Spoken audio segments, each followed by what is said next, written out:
Buenas tardes a todos, a todas.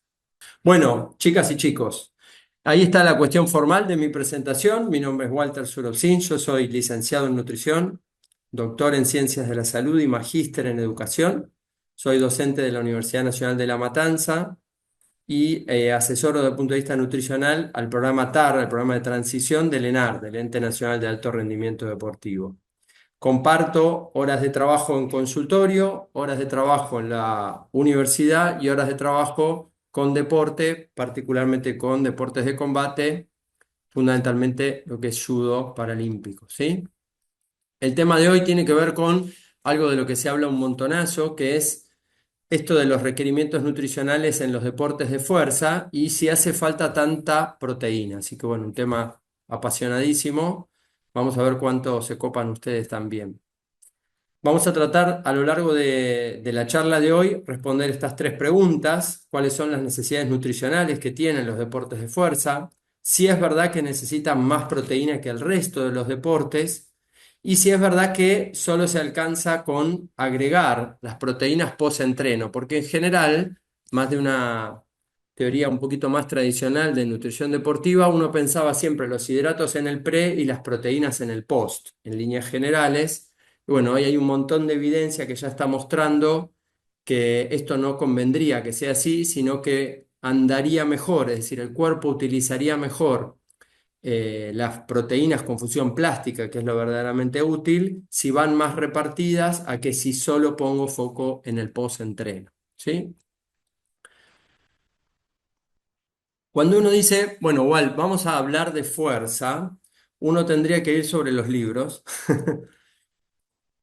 Definir fuerza, fuerza es la capacidad de ejercer tensión muscular, es decir, que cualquier ejercicio que rompe la inercia genera fuerza, ¿sí? Pero cuando uno habla de actividades predominantemente de la fuerza, según las clasificaciones más tradicionales, yo les puse acá una clasificación bien tradicional de Martínez y Udampilleta, divide a la fuerza como capacidad madre del ejercicio, a su vez en tres grandes modalidades deportivas.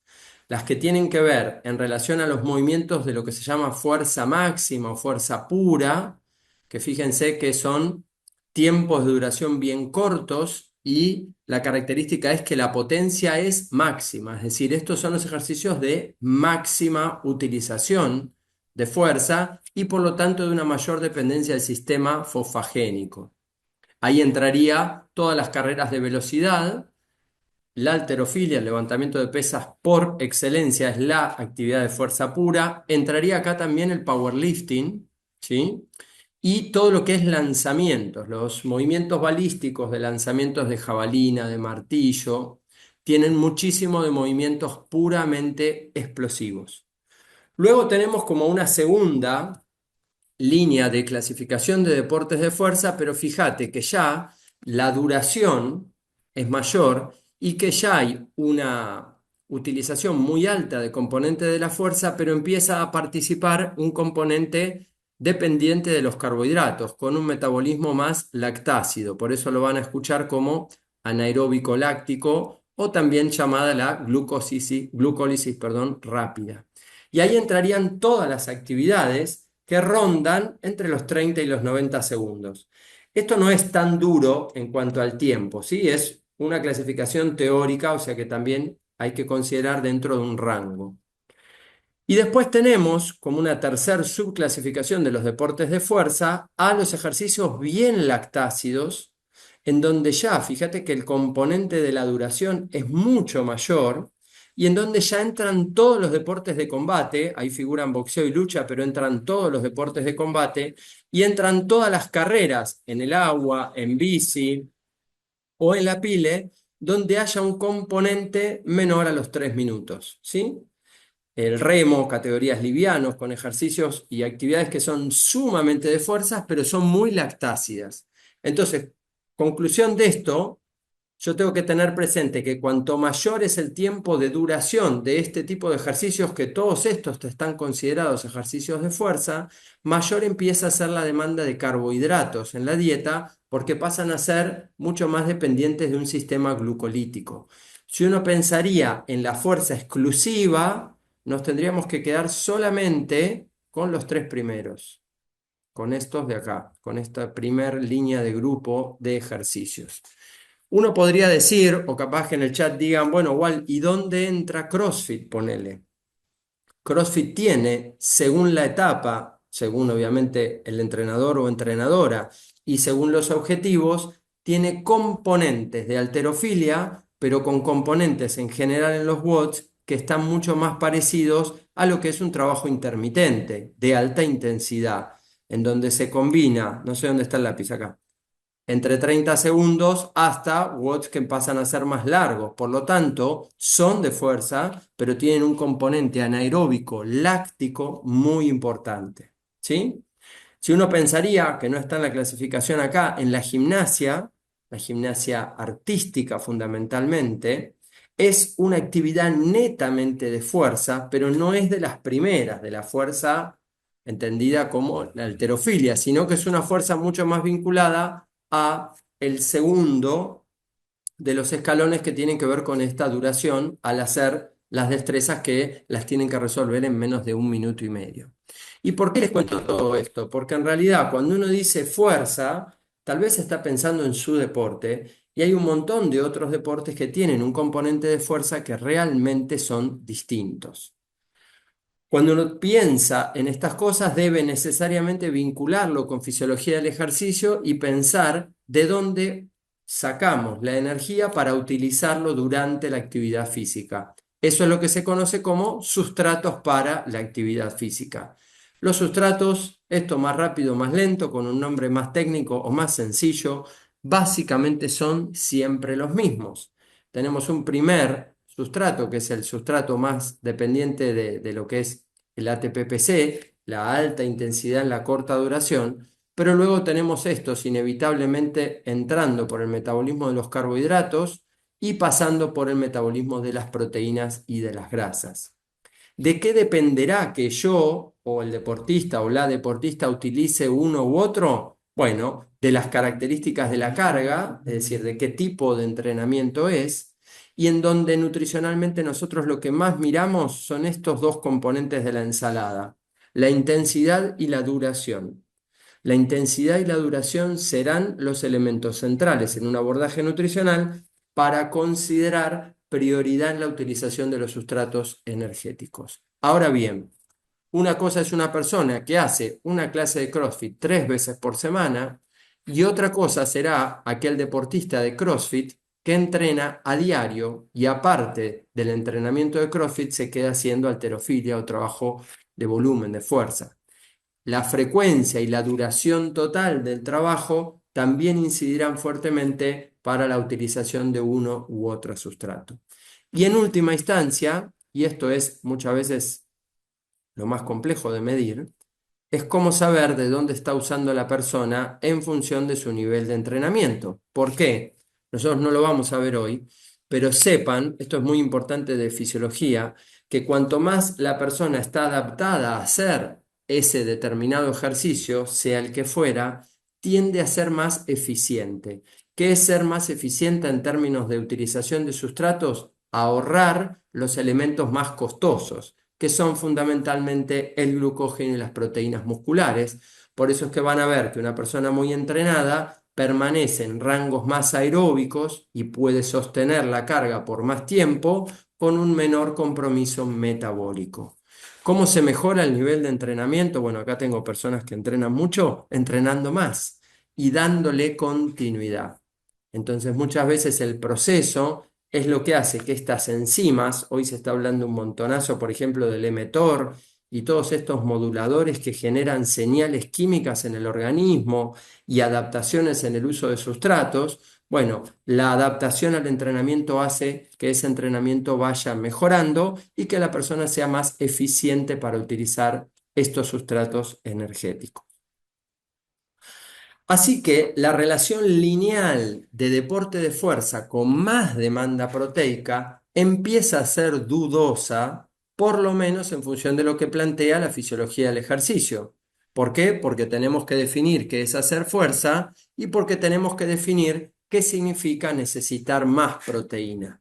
Entendiendo que todo ejercicio genera un estrés para el organismo y que en particularmente los ejercicios de fuerza, al generar tensión muscular, hay obviamente rupturas de tejido, pero no es lo mismo en función de los distintos ejercicios que yo les fui mencionando, el nivel de ruptura que va a tener una persona que haga halterofilia comparado con una persona que haga actividad recreacional 3 o 4 veces por semana, un poco de fuerza en una clase de funcional con aeróbico, ¿sí?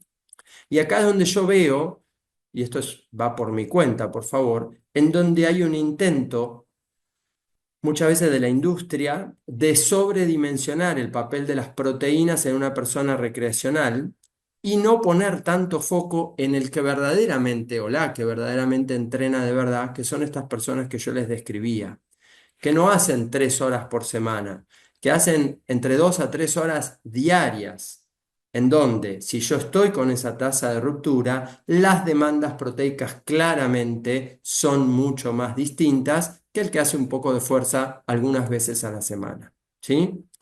Reitero esto si hay gente que se está sumando ahora, si hubiera dudas o preguntas, las van dejando y después vamos respondiendo todo. La energía total pasa a ser, en lo que son las pirámides de las prioridades nutricionales en nutrición deportiva, la energía total, es decir, la cantidad de energía total que vos le des o le sugieras al deportista, va a ser el punto central para priorizar el uso de sustratos en un contexto dado. Lo que siempre tengo que tener presente es que moverme, o perdón, que la persona se mueva, incrementa las demandas de energía. Y hoy, en épocas de la virtualidad y de la locura con las redes y de los ayunos y las estrategias de restricción o eliminación de grupos enteros de alimentos, lo que vemos es muchas personas haciendo déficits calóricos, es decir, yendo por debajo de lo que necesitan, teniendo muchísima dificultad para mejorar la capacidad física y ni que hablar las capacidades vinculadas a la fuerza. El organismo en esto es muy sabio y jamás va a priorizar el anabolismo, es decir, la mejora de tejido muscular, si el entrenamiento es el adecuado, si faltan calorías comparadas con las que se necesitan. Este es un punto central que yo les anoté acá una referencia muy general, pero esto plantea un rango mínimo de 35 a 40 calorías por kilo de peso por día para una persona que realiza ejercicio ni siquiera profesional, pero por lo menos de 1 hora y media, 3 a 4 veces por semana, ¿sí? De ahí casi les diría, no lineal, pero bastante parecido. Si gasto más, tengo que incluir más calorías. Obviamente es de calidad, porque si yo incremento la cantidad de calorías vacías o hago abordajes como los que se proponen ahora, cetogénicos muy altos en grasa, esto no va hacia la regeneración de tejido muscular. En el saber popular está esta pregunta, es decir, bueno, si yo aumento el aporte proteico, ¿aumentaré de forma lineal mi masa muscular y mi fuerza? Bueno, no los voy a ver ahora, no vamos a dejar de compartir, pero les dejo un segundo para que lo pensemos, porque esto es Vox Populi mucho más en ámbitos de gimnasio y de fitness que en ámbitos de deporte. ¿Qué es lo que sabemos hoy? Si en el gráfico que tengo abajo a la derecha, si abajo a la derecha están porcentaje de utilización de las proteínas con una indicación plástica. Y esto es mejora de esa función, llámese fuerza, resistencia, máxima utilización. Veremos que cuanto peor es mi condición física, acá, esperen que estoy con lío porque no me encuentro. Acá. Cuanto peor es mi condición física, más fácil, fíjate la pendiente de la curva, más fácil es mejorar. Pero una vez que el cuerpo llega a un máximo nivel, que esto es de cada organismo, no lo decide Walter ni ustedes ni el profe, lo decide cada organismo y su biología, a partir de ahí, por más que yo agregue más cantidad, en este caso de proteínas, no incremento la función de proteínas con una orientación plástica, es decir, no incremento la síntesis de proteína muscular ni incremento la fuerza. Esto sería hermoso, esta flecha que está en rojo arriba de la gráfica, identificar, estoy perdido con mi cursor, Identificar que si esto fuera ilimitado, bastaría con agregar más proteínas de forma ilimitada para que el organismo siga desarrollando. Hay limitantes estructurales, óseas, obviamente de género y de edad, que tienen que ver con que uno no gana todo el músculo que quiere, sino gana el músculo que puede en un contexto. ¿Sí? Esto siempre, siempre ténganlo presente. Y en última instancia, en relación a este gráfico, acá, si yo me pasara de este lado de la cantidad de proteínas que mi cuerpo puede asimilar con una máxima utilización plástica, si yo me pasara, no solo que no mejora, sino que empeora y genera muchas veces deterioro de la capacidad física con sobrecarga renal, con un menor aporte de energía útil para actividades donde se requieren un poco más de carbohidratos que para actividades puras de fuerza o potencia. Así que rápidamente y analizando un poco esta vinculación entre la fisiología, la nutrición y algunas cuestiones básicas del entrenamiento deportivo, si nosotros vemos las referencias más serias que hay sobre las necesidades nutricionales en deportes de fuerza, vamos a ver que las necesidades obviamente son más altas que comparado con población general, pero no están en los valores imposibles de alcanzar. Son ligeramente hiperproteicas. Ahora fíjate, si vos estás intentando generar un incremento de masa muscular, contrario a lo que uno podría pensar, fíjate que el rango es bastante parecido con una diferencia. La diferencia es esta que estoy tratando de pintar. Perdónenme, hoy me tiene mal el cursor. Eh, Son las mismas cantidades de proteínas, pero tengo que aumentar la cantidad de calorías totales. Esto es lo que se conoce como balance calórico positivo, ¿sí? Es decir, ya no incremento mucho más allá las proteínas, lo que incremento es la cantidad de calorías totales. Y este es, tal vez, de todo lo que estamos compartiendo hoy, una de las representaciones más importantes para ubicar. No hace falta mucha cantidad de proteína, aún en etapas de ganancia de masa muscular.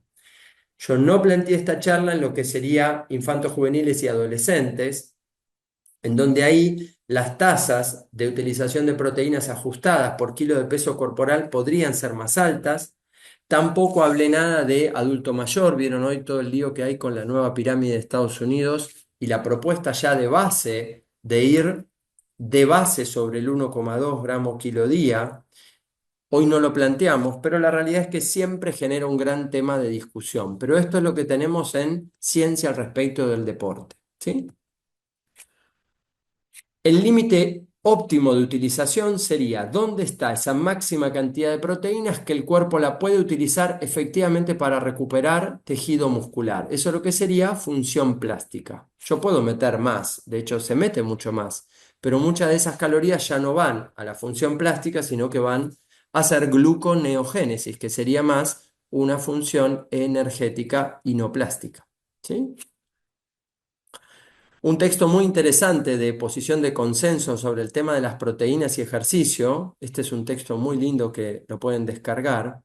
Ellos plantean algo bastante similar, hablan de las tres patas, ¿no? Del entrenamiento, que es central, quien gobierne, oriente y determine cómo manifestar, ajustar y diagnosticar las cargas, con un aporte proteico adecuado, pero no irse más allá de los 2 gramos, en donde este texto también coincide que la combinación de hidratos con proteína en las comidas colaboraría mucho más con la síntesis proteica corporal total que, como decía en el arranque, ir por los hidratos en el pre e ir por las proteínas en el post, como en el saber popular.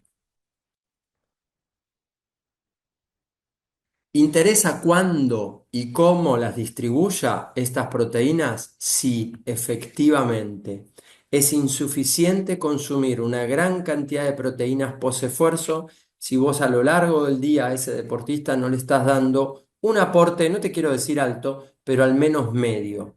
Y este texto también coincide con la importancia de la complementación, de combinar carbos con proteína también en el post-esfuerzo para optimizar esa resíntesis glucogénica. Una palabrita rápida, incorporar hidratos post-entreno, obviamente de calidad, incrementaría una hormona que es muy anabólica, que es la insulina. Por lo tanto, si yo después del entrenamiento sugiero a la persona que realiza no los ejercicios puros de fuerza, pero sí todos los de conjunto, por ejemplo, rugby, la combinación de hidratos con proteína potencia el efecto insulínico de agregar hidratos, por lo tanto, recupera muscularmente mejor. Cuando hablamos de los carbohidratos, bueno, lejos hoy de definirlos y desarrollarlos y todo, sepan que como mínimo, la carga para deporte no debería estar por debajo de los 5 gramos por kilo día. Esto se contrapone con cualquier abordaje de intento de low carb o de dieta keto o cetogénica. Este tipo de deportes, arriba de los 8 a 10 o 12 gramos, serían mucho más para deportes de prestación continua, que ninguno de estos que yo les describí en el arranque tendría. Entonces no habría evidencia de irse a extremos, pero la realidad es que no sería ventajoso irse muy abajo en el aporte de carbos.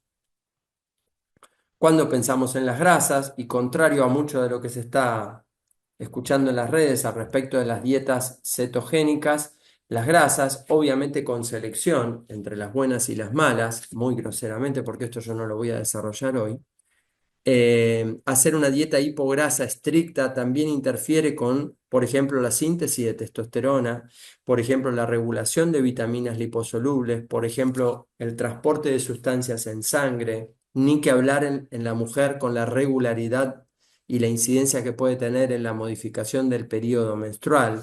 Es decir, que ir por grasas muy bajas tampoco estaría recomendado.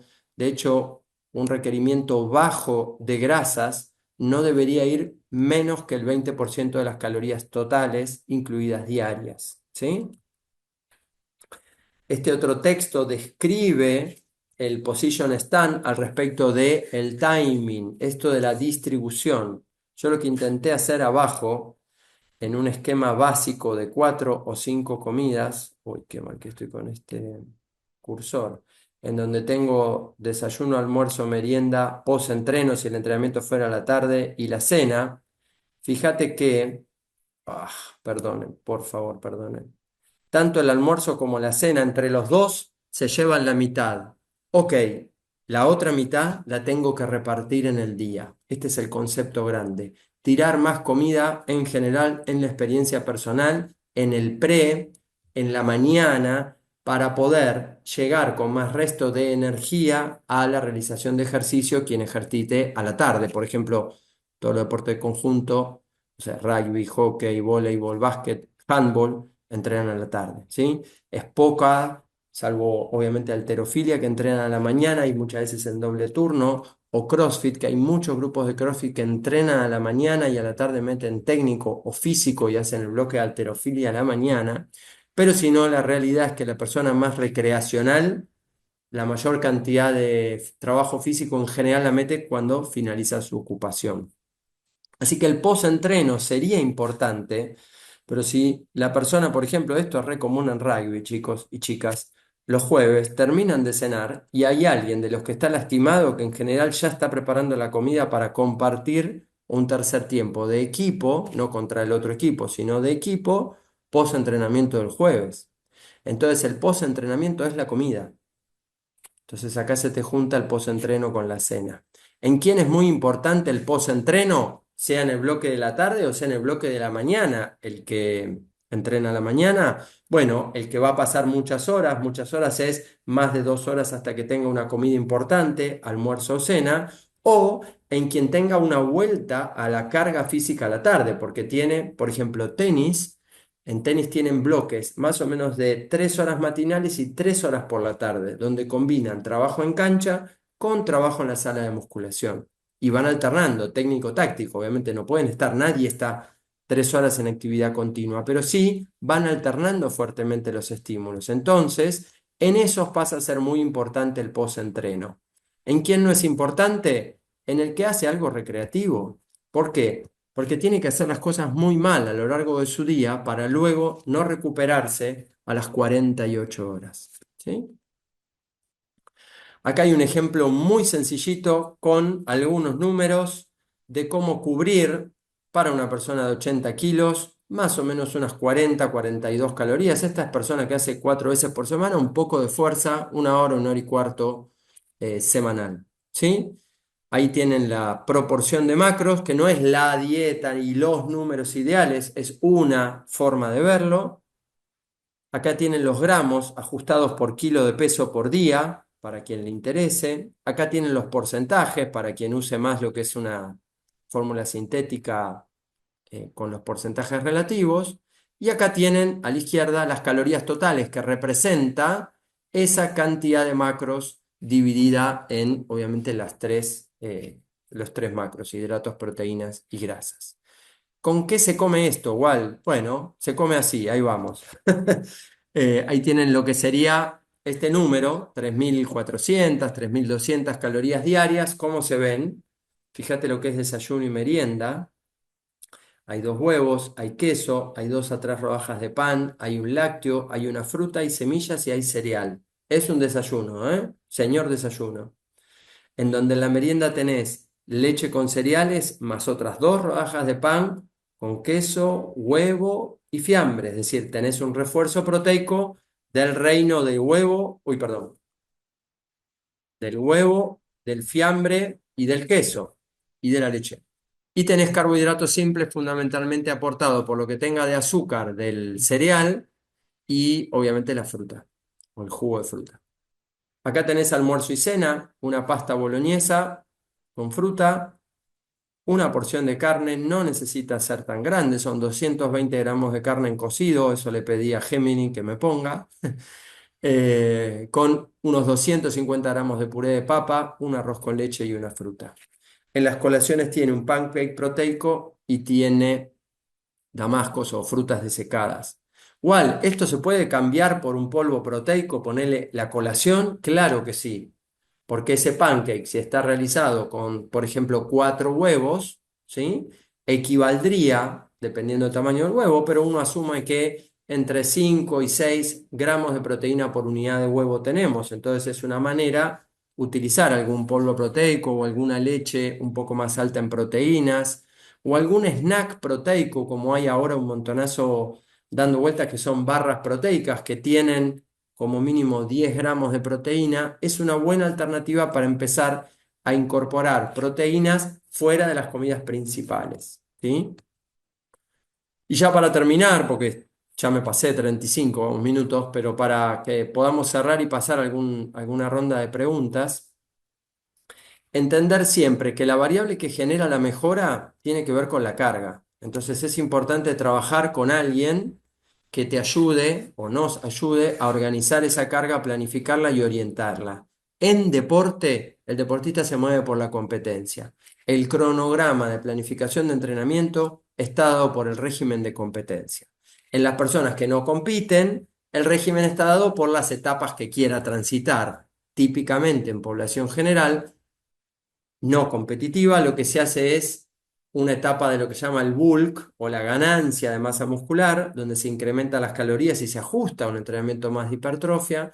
Y cuando se acerca la primavera-verano van a ver que entra la etapa del cutting o de la definición, en donde se debe hacer una modificación de la carga y se debe ajustar la proporción de macros y cantidad de calorías totales.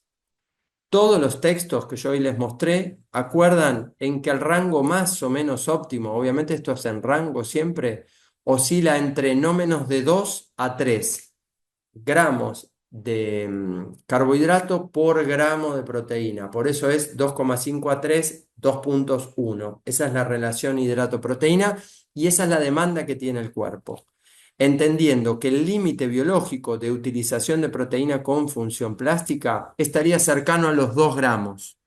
¿En quién tiene más? Bueno, por ejemplo, una actividad como el powerlifting, la halterofilia pura, personas que entrenan halterofilia mañana y tarde, chicos que hagan ponerle rugby en una etapa de crecimiento y desarrollo, pero que entrenen de verdad 4 veces por semana más 4 veces en cancha. Es decir, alguien que realmente tiene un desgaste distinto. Bueno, powerlifting, donde el objetivo obviamente es incrementar la cantidad de peso para mover más kilos. En esos el límite estaría corrido a 2,5 gramos, ponele. Pero la realidad es que después no hay beneficios en deporte de incrementar mucho más allá estas cantidades de proteínas que les decía. Tratar, bueno, nosotros, los que están acá en Salas y son colegas nutricionistas, nosotros trabajamos mucho con generar algún hábito que tenga que ver con una alimentación que la pueda sostener. ¿Por qué? Porque la mejora de masa muscular, recuerden, no va a ser un proceso rápido y fácil, va a ser un proceso lento y difícil. Por lo tanto, si yo hago algo en términos teóricos muy bueno, pero solo lo puedo hacer 2 semanas, es poco probable que eso me genere un efecto significativo. Por eso es que tengo que hacer una adecuación, es decir, un ajuste en función de lo que la persona hace, distribuye, entrena. Yo hoy no les hablé nada de composición corporal, momento de la vida, prioridades. ¿Sí? Es decir, bueno, tengo que hacer un ajuste a una persona, a un ser humano. Y tener siempre en mente que ir a hacer un poco de fuerza está bien para romper el sedentarismo, pero no está bien si yo quiero darle continuidad, progresión y mejora a la capacidad. Y esto lo vemos mucho más en las personas recreacionales que en los deportistas, porque el deportista sigue lo que el profe le da o lo que la profe le da. En personas recreacionales esto no pasa y en general lo que uno ve más en ámbitos de gimnasio, de fitness, es un entrenamiento random con una nutrición random. Por lo tanto, mejoras de la composición corporal también random. ¿Sí? Quiero invitarlos, obviamente, a quien les interese y estén interesados en áreas como esta. Nosotros estamos comenzando ahora en marzo con el curso de nutrición para la salud y el rendimiento deportivo y también lanzamos 2 cursos más, uno que tiene que ver con las bases de la fisiología del ejercicio y otro con la vinculación, perdón, entre la parte metabólica, la nutrición y la actividad física, ya no desde una mirada del deporte competitivo, sino desde la mirada más de la prevención de salud. Este repasa muchísimo los aspectos bioquímicos y fisiológicos de esto que yo les conté al arranque, y este va de lleno sobre los números, calorías, distribución, tipo de deportes, suplementación e hidratación, que pueden ser obviamente, son tal vez los temas de más relevancia en el abordaje para nutrición deportiva. ¿Sí? Acá tienen mis contactos, obviamente por si surgiera alguna duda, alguna inquietud o lo que necesiten, obviamente me pongo a disposición. Ok, ¿cómo se determinan qué es máximo para cada uno? Bueno, muy buena pregunta, Agustina. Se va estimando, ¿no? La determinación en nutrición no existe porque vos tendrías que medir el cociente respiratorio, es decir, ajustando la dieta, qué va oxidando esa persona. Eso es muy lindo en ámbitos más teóricos. En la práctica, lo que uno va haciendo es ajustes partiendo de el mejor diagnóstico posible de ingesta actual en relación a la demanda e ir haciendo incrementos en función de lo que la persona te dice que pasa, de lo que el profe, si tenés algún profe cerca, te diga que cómo la ve, de la mejora o no en la composición corporal, que también es un elemento de suma importancia, y si uno pudiera tomar de algún laboratorio que pueda dar cuenta de cómo va ese medio interno, ¿sí? Pero determinación en nutrición difícil, en nutrición general, nutrición e internación es otra cosa. La calistenia es una excelente actividad, Erika, entra dentro de este rango y ahí depende qué ejercicio, pero en general lo que tiene la calistenia es que no labura con fuerzas máximas, así que estaría en el segundo rango de grupo de los deportes que yo describí, donde hay una combinación, al hacer mucho trabajo isométrico, hay una combinación de un metabolismo mucho más anaeróbico láctico o aláctico si la sesión o la persona no puede sostener una postura, un handstand push-up o planchas o flexiones isométricas o lo que sea, si no lo puede sostener por mucho tiempo. Karen, no hay presentación en PDF, lo que hay es la posibilidad de ver este webinar hasta el lunes, que ahí me está haciendo el aporte Natalia, así que van a tener posibilidad de verlo todas las veces que quieran, ¿sí? Hay muchos carbos en almuerzo y cena, Karen. Y bueno, sí, fue un ejemplo, ¿viste? No es la dieta ideal, es un ejemplo. Fíjate que no metimos muchos carbos simples, entonces tal vez el volumen de carbos de almuerzo y cena parece grande, pero si vos le empezás a meter un poquito de membrillo, algo de miel, algo de vida deportiva, me sacas de un lado, te saco del otro, entonces ahí ¿Estamos? Pero no es la única, obviamente que no es la única. ¿Qué importancia tiene el valor biológico de las proteínas? Dice Carolina, muy buena pregunta. Bueno, está en constante revisión este tema. Cuando yo aprendí nutrición, yo terminé nutrición en el año 2000, ¿sí? Saquen sus cuentas. Hablábamos mucho de que las proteínas vegetales no, que esto, que lo otro, pero la realidad es que hoy se sabe que se puede cubrir bien sin ningún problema las proteínas totales de un deportista, aún consumiendo una alimentación vegana. El gran tema es que hay que hacerlo orientado.